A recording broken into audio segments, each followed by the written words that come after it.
Meanwhile, Denham and the crew show up just in time to hear Kong roar. That sound lingers in Carl's mind, and he knows they have to follow it. The village people retreat to their homes.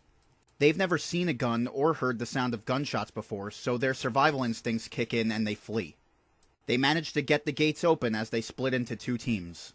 Team 1 consists of Jack, Denham, Charlie, Old Lumpy, Billy, and a platoon of sailors. Team 2, on the other hand, consists of Anglehorn and a whole nother squad of sailors. Team 1 gathers up guns, ammo, water, and food. They walk into the jungle. It seems to go on forever. They hear Kong in the distance, trees falling, Kong grunting, etc. They try calling Anne's name with no response. Denham leads the group. The floor is muddy and moist. As they walk further, looking dead ahead, Billy trips on something, as the box of gas bombs held on by a strap around him goes down like an anvil. "Hey, careful with those gas bombs, kid," Denham shouts before realizing what he tripped on. It's a crater of sorts. But when they all examine it, they realize it's a footprint. A huge footprint. They instantly know it's the footprint of what took Anne. Denham knows it's Kong. They all take a second to marvel at it. "Good lord, he must be as big as a house," Denham excitedly says, holding onto his hat. Anne regains consciousness in Kong's arm, and as Kong continues to move, she shakes and thrashes all around. She yells whoa, then screams again as Kong lets out another roar. He pounds his chest with his other hand and thrashes her about. They all hear this back at the footprint, and Jack yells, "Anne!" as he runs off ahead of the rest.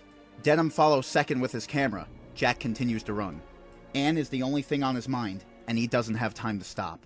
That is until a shape lumbers in the distance coming in from the left. It's a weirdly scaly beast with spikes going all across its back and a tail that wags hungrily. It's a stegosaurus. The rest of the team follows and calls for Jack and then stops at the sight of the beast, but the damage is done as the stegosaurus hears them and looks up at them.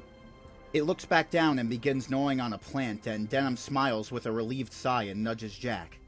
"Well, at least it isn't a man-eater," he laughs, "but just because it's not a carnivore doesn't mean it won't defend itself when it feels threatened." It looks back up and lets out a warning roar, before turning around and charging at them. They all freeze as the raging dinosaur charges like a bull.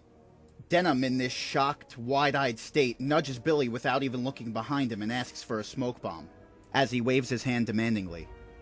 Billy supplies him with one, and as he throws it, he commands the sailors to open fire. They all begin shooting it, and the stegosaur staggers as it's never felt a sensation like this before. Then out of nowhere, the smoke bomb explodes right on its face as it spins around in a circle as the smoke blinds it, and shards of shrapnel scratch its face. It falls down, writhing in a painful frenzy as the sailors take a sigh of relief and start moving forward. But as the stegosaurus rolls and kicks its legs in pain, it manages to get itself back up, and the sailors all jump back and open fire once more, before the beast finally lays back down, and Lumpy gives the final blow to its eye as it shrieks and blood drips down the now black hole of an eye like a tear, and they continue to walk as the creature lifts its tail up and down in its final death throes. They keep on walking when they come across a large body of water, a swamp. It's very foggy, but they can hear splashing in the distance. They know it's Kong. Together they build a raft and make their way across. Giant swamp flies come down and bite, but they swat them off and kill them. Lumpy provides some comedic relief in the scene as most of the flies attack him. But something's in the water.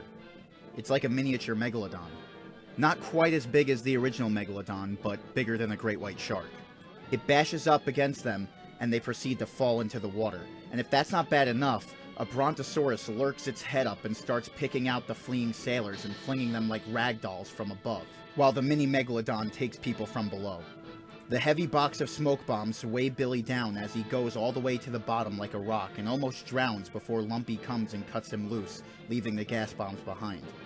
Their guns are also useless now, but they must keep moving. Denham keeps his camera up on the remains of the raft and kicks himself to shore. The survivors all begin to run as the Bronto chases one into a tree and attacks him, but doesn't swallow him since Brontos are herbivores.